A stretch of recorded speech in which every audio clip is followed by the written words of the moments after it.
नमस्कार प्रेक्षकांनो, या मालिकेच्या आजच्या जबरदस्त भागामध्ये अतिशय रोमॅन्टिक असा ट्विस्ट आपण पाहणार आहोत.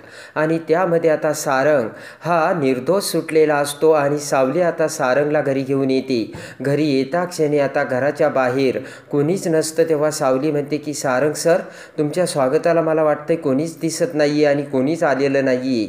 आणि तेवढ्यात सारंग आता पुढे येतो तर पटकन आता सगळे फटाके वाजवून आता लाईट लागतात आणि तिलोत्तमा, ऐश्वर्या, बबलू, नील सगळेजण आता सारंगच्या समोर बाहेर येतात. तर मोठ्या प्रेमाने आता तिलोत्तमाने औक्षणाचे ताट आणलेलं असतं आणि त्यानंतर तिलोत्तमा आता सारंगचे औक्षण करते. आणि प्रेमाने सारंगकडे बघत आता तिलोत्तमाला खूप आनंद झालेला असतो. सारंगच्या तोंडावरून मायेचा हात फिरवत तिलोत्तमा सारंगकडे बघू लागते. तर आता ऐश्वर्याने सुद्धा सारंगचं औक्षण केलेलं असतं. आणि त्यानंतर आता तारा ही सारंगचं औक्षण करून औक्षणाचे ताट आता इकडे तिलोत्तमाकडे देते. आणि त्यानंतर आता तिलोत्तमा ही सावलीकडे बघते. सगळेजण आता तिलोत्तमा काय करणार याकडे नजरा लावून ऐश्वर्या, तारा बघू लागतात. तर तेवढ्यात प्रेमाची झलक आता सावलीला दाखवत प्रेमाने आता त्या औक्षणाच्या ताटातील हळदी कुंकू आता तिलोत्तमा ही सावलीला लावते. आणि सावलीला लावता क्षणी इकडे आता ऐश्वर्या, ताराला धक्का बसलेला असतो. आणि त्यानंतर इकडे आता सावली ही सारंगचं औक्षण करते.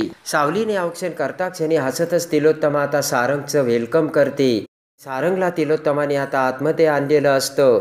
इकडे शिवानी आता ऑफिसमध्ये येते. शिवानीला खूप राग आलेला असतो. रागाने शिवानी आता किरणला म्हणते की किरण, सगळ्या महत्त्वाच्या फाईल्स ज्या आहेत ना त्या सगळ्या आत्ताच्या आत्ता बाहेर काढ. पटकन किरण ही पळत पळतच आता त्या सगळ्या महत्त्वाच्या फाईल्स शिवानीसमोर ठेवू लागते. शिवानी म्हणते की एवढं सगळं होऊनही मला जे मिळायला हवं होतं ते तर मिळालं नाहीच, उलट हातातून सगळं काही निष्ठत चाललं आहे. त्याच वेळेस किरण एक एक महत्त्वाची फाईल शिवानीसमोर ठेवत असते. आणि एवढं मी फुल प्रूफ प्लॅनिंग केलेलं असताना काय चूक घडली आणि माशी कुठे शिंकली असा विचार रागाने आता शिवानी करते. आणि इकडे आता शिवानी विचार करत म्हणते की तो मुलगा फक्त मलाच माहिती होता, मग त्या मुलाचा पत्ता कुठून मिळाला आणि तो कसा आला. आणि शिवानी संशयाच्या नजरेने किरणकडे बघते. तेव्हा आता शिवानी किरणला म्हणते की देवाला तो मुलगा कुठे मिळाला आणि कसा मिळाला. शिवानीने आता खाली मान घातलेली असते. आणि इकडे आता सारंग, सावली आतमध्ये येताच बबलू आणि नील दोघांच्याही समोर बसलेले असतात. तर तो मुलगा कसा मिळाला हे आता बबलू सगळ्यांना म्हणजे सारंग, नील आणि सावलीला सांगू लागतो. बबलू म्हणतो की सगळीकडे ज्या वेळेस अंधार पसरला होता ना त्यावेळेस आता कोणतीही आशा उरलेली नसताना मग माझ्या डोळ्यासमोर माझी किरण आली. फटका मारत आता नील म्हणतो की व्यवस्थित सांगणार आहे बबलू. तेव्हा आता बबलू म्हणतो की मी तुम्हाला आता सगळं काही व्यवस्थित सांगतो. ज्या वेळेस सारंग दादाला गुंडांनी घेरलं होतं तो गुंडांच्या तावडीत सापडला होता. आणि जेव्हा आता सारंग दादाला ना गुंड हेरून आता शोधत होते, मारत होते, त्याच वेळेस मी डिटेक्टिव्ह बबलू, माझी किरण आणि दुसरे म्हणजे की देवा भाऊ, आम्ही सगळेजण कुठे काही क्ल्यू मिळतो का हे शोधत होतो. आणि ज्या वेळेस आम्ही त्याचा शोध घेत होतो त्याच वेळेस त्या मुलाचा क्ल्यू आम्हाला मिळाला. आणि ज्या वेळेस आता देवा आणि आदित्य आता काही पुरावा मिळतोय का हे शोधायला आले होते त्याच वेळेस एक मुलगा आता त्याचा फोन पडलेला असताना तो शोधत असतो आणि देवा त्याला धरतो. तो मुलगा आता देवाला बघून घाबरतो. देवा म्हणतो काय करतोय. तर तो म्हणतो काही नाही, हवा खायला आलो होतो. तर पटकन देवाला लोटून तो मुलगा तिथून पळ काढतो. तर आदित्य आता त्याचा पडलेला फोन घेऊन आता तो देवाला देतो आणि देवा तो मोबाईल आता बबलूला देतो आणि म्हणतो की हा फोन घे, यामध्ये सारंगचा सगळ्यात मोठा पुरावा आहे. पण त्या मोबाईलचा पासवर्ड आता माहीत नसल्यामुळे तो मोबाईल उघडता येत नव्हता असे बबलू आता सारंग आणि सावली सगळ्यांना सांगत असतो. पण जेव्हा सारंग दादा कोर्टात आला त्यावेळेस आदित्यने शिवानीला बाहेर जाताना बघितलं.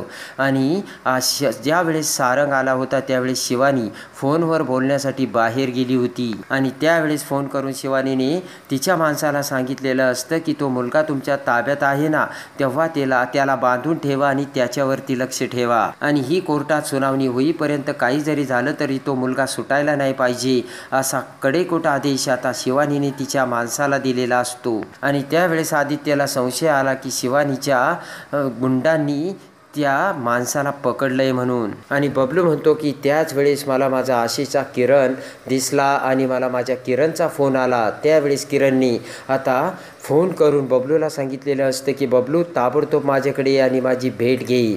मला सारंग सरांच्या केसमध्ये एक पुरावा मिळाला आहे म्हणून, आणि मला लवकर भेट असे आता किरणने सांगितलेले असते.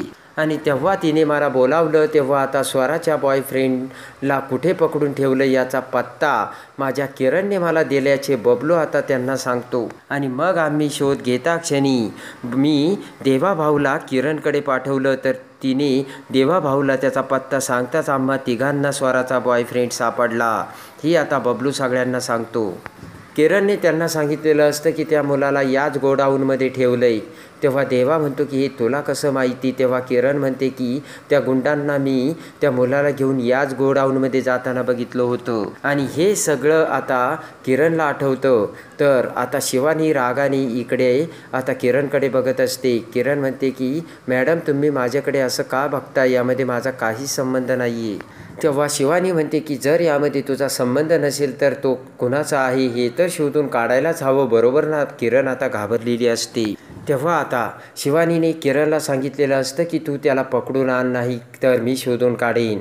किरण म्हणते नाही नाही मी त्याला घेऊन येईल. आणि त्यानंतर आता किरणच्या हातातील फाईल घेत शिवानी म्हणते की ही शिवानी कारखानीस आहे ना, ती हुकमाचा यक्का कायम तिच्या हातात राखून ठेवते. किरण एवढं लक्षात ठेव. चुटकी वाजवत शिवानी म्हणते की 2च मिनिटात मी त्या मेंढळ्यांना रस्त्यावर आणू शकते. बबलू म्हणतो की ती माझी किरण आहे ना, शिवानीकडे काम करते तेव्हा तिला सगळं माहीत असतं. नील म्हणतो की अच्छा, म्हणजे या सगळ्यांमध्ये किरणसुद्धा इन्व्हॉल्व होती तर. तेव्हा सारंग म्हणतो की कुणाच्या तरी रूपात विठुराया आला आणि त्यानेच हा गुंता सोडवला. आणि इकडे आता भैरवीने आता ताराच्या गाण्याची सगळी तयारी करून ठेवलेली असते. आणि तेवढ्यात आता भैरवी त्या कॉन्सर्टमधल्या त्या माणसांना म्हणते की हे बघा मी भैरवी आणि ही माझी मुलगी तारावजी. मी गाण्याची सगळी तयारी करून ठेवली आणि बॅक स्टेजला तयारी झाली की नाही ते मी बघून येते, असे त्यांना सांगून भैरवी आता सावलीकडे जाते. आणि त्याच वेळेस आता तिथे पारू ही सावलीचा ड्रेस घालून पाठमोरी लाऊडस्पीकर समोर धरत उभी असते. भैरवी आता तिला पाठमोरी बघतच म्हणते की सावली सगळी तयारी झाली, आता गाण्याला सुरुवात करायची बरं का. तेव्हा पारू मान हलवते तर भैरवी तशीच बाहेर जाऊन ताराची भेट घेते आणि म्हणते सावली तयार आहे गायला. आणि त्याच वेळेस इकडे आता तारा ही माईकला हातात धरून आता गाणं गाण्यासाठी तयार झालेली असतानाच माईकमध्ये करंट उतरलेला असतो आणि ताराला जोराचा शॉक बसून आता ते बघता क्षणी आता भैरवी खूप घाबरते आणि त्यांना म्हणते की अहो कोणीतरी माईक बंद करा, ताराला करंट बसलाय. पटकन आता तो मॅनेजर उठून माईक बंद करतो तर तारा बेशुद्ध होऊन खाली पडते. आणि तेवढ्यात आता पारू ही आता पाठीमागून समोर बघते. हे सगळं आता सावलीला आठवतं, पारू आणि तिने कसा प्लान केला होता तो. आणि इकडे सावली आता विठोबासमोर येऊन विठोबाला म्हणते की तुझ्या सावलीला तू एकटं सोडलं नाही आणि माझ्या पाठीमागे येऊन तू पारूच्या रूपात उभा राहिलास आणि कायम अशीच माझी साथ तू देत राहा. पुन्हा आता इकडे सगळेजण आता विचार करत बसलेले असतात. तर नील म्हणतो पण ते गुंड कोणी पाठवले असतील. चंद्रकांतराव म्हणतात की जाऊ द्या ना, आता जे व्हायचं ते होऊन गेलं. पण तिलोत्तमा म्हणते की हल्ला नेमकं कोणी केला होता आणि कशासाठी केला होता तेच काही कळलेलं नाही आहे. आणि त्यानंतर आता इकडे सगळेजण आता ऑनलाईन जेवण मागून आता तयारी करतात. तर तेवढ्या तिकडे आता ऐश्वर्या बेडरूममध्ये येते. तर ऐश्वर्याला शिवानीचा फोन येतो. तेव्हा आता ऐश्वर्या म्हणते की शिवानी तू मला खूप मोठमोठेले प्रॉमिस केले होते, तू विसरलीस वाटतं हे प्रॉमिस. आणि इकडे आता शिवानी म्हणते की जरी माझे प्लान फेल झाले असतील आणि जरी कोर्टाने त्या सारंगला निर्दोष सोडला असेल तरी ही शिवानी अजून संपलेली नाही ऐश्वर्या. तेव्हा आता ऐश्वर्या म्हणते की शिवानी तू मुद्द्याचं बोल, मला फोन का केला आहेस तू. तेव्हा आता शिवानी म्हणते की अजूनही सारंगच्या सहीचे पेपर माझ्याकडे आहेत हे तू विसरू नकोस ऐश्वर्या.